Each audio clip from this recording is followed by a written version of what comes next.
আমাৰ দেৰগাঁও বিধানসভা সমষ্টিত ভাৰতীয় জাতীয় কংগ্ৰেছ দলৰ সকলো পৰ্যায়ৰ সংগঠন একেবাৰে বুথ পৰ্যায়ৰ পৰা আৰম্ভ কৰি আমাৰ ব্লক পৰ্যায়লৈকে সকলো পৰ্যায়ৰ সংগঠন খুবেই শক্তিশালী।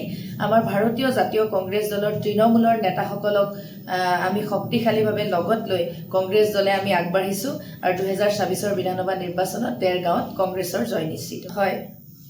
আমি দেৰগাঁৱৰ ৰাইজৰ লগত যোৱা সময়ছোৱাত সমষ্টি পুনৰ নিৰ্ধাৰণৰ পিছৰে পৰা ৰাইজৰ প্ৰতিটো সুখে দুখে আপদে বিপদে আমি দেৰগাঁওবাসীৰ কাষত আছোঁ। আপোনালোকে জানে আমি ৰাইজৰ দুখৰ সময়তো আছোঁ, বানপানীৰ সময়ত ৰাইজৰ দুখৰ সময়ত আমি আছোঁ।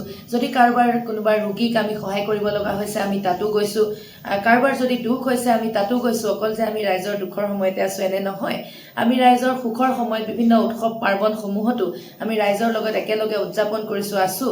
গতিকে দেৰগাঁওবাসী ৰাইজৰ লগত মোৰ এয়া নিজৰ ঠাই, মই ইয়াতে ডাঙৰ হৈছোঁ, ইয়াতে মই থাকোঁ। গতিকে নিশ্চিতকৈ দেৰগাঁওবাসীৰ লগত মোৰ সম্পৰ্ক খুবেই আন্তৰিক আৰু একাত্ম।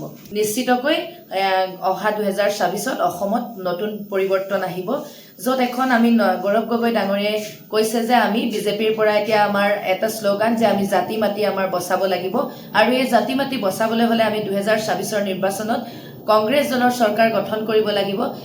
অসমখন সমস্যাৰে ভৰাক্ৰান্ত, সকলোৰে মাজত ভাগ ভাগ কৰাৰ যি প্ৰয়াস এইসমূহ নোহোৱা কৰিবৰ বাবে আমি কংগ্ৰেছ দলক ৰাইজে আশীৰ্বাদ প্ৰদান কৰিব লাগিব। আৰু এগৰাকী যুৱ কংগ্ৰেছী হিচাপে আমিও বিচাৰোঁ, আমিও বুজি উঠিছোঁ, আমি যিদৰে আমাৰ ৰাইজৰ ওচৰলৈ যাওঁতে নতুন বহুত যুৱতীয়ে গৌৰৱ গগৈ ডাঙৰীয়াৰ ওপৰত আশা প্ৰত্যাশা দেখি কংগ্ৰেছ দলৰ প্ৰতি ওলাই আহিছে, আমাৰ দেৰগাঁৱতো ওলাই আহিছে।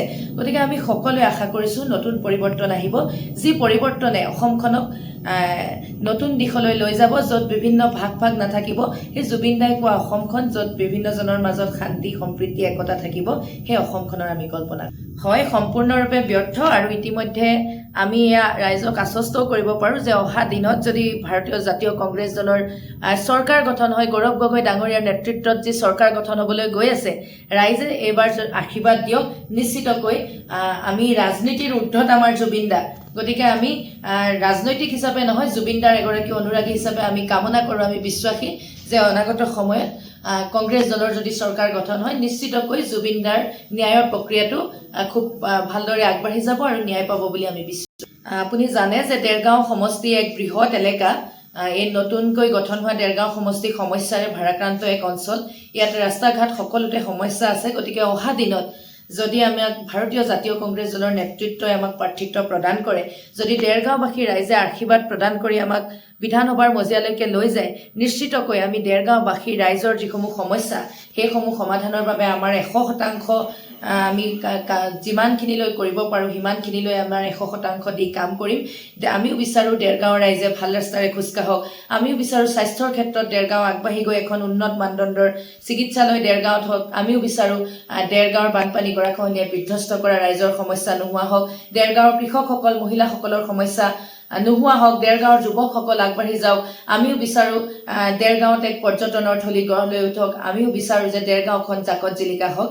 নিশ্চিতকৈ এইখিনি কৰিবলৈ আমি সকলোখিনি যিমানখিনি আমাৰ কৰিব লগা থাকে আমি কৰি যাম।